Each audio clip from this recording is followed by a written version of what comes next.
কষ্টের পরেই আছে আনন্দ। এই দুনিয়াটাই এরকম, কষ্টের পরই আনন্দ। দেখবেন তারাবির নামাজ 20 রাকাত পড়তে কষ্ট লাগে না? কোমরে ব্যথা, হাঁটুতে ব্যথা, কিন্তু 20টা রাকাত যখন শেষ করে মসজিদ থেকে বের হই, একটা আনন্দ আছে না? কষ্ট করে পরীক্ষার জন্য প্রিপারেশন নিলেন আপনি কয়েক মাস, কিন্তু ফলাফল যখন ভালো হয় তখন একটা আনন্দ আছে না? নাই? সারাদিন রোজা রাখলেন রমজানে, কি কষ্ট, তৃষ্ণায় গলা ফেটে যায়, কিন্তু ইফতারির সময় যখন রুহাবজা শরবতটা খাই কেমন লাগে? একটা আনন্দ আছে না? নাই?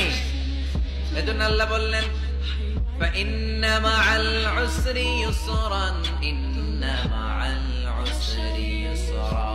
ও নবী, কষ্টের দিন মক্কায় অল্প কিছুদিন, মদিনাতে আনন্দের দিন অপেক্ষা করছে।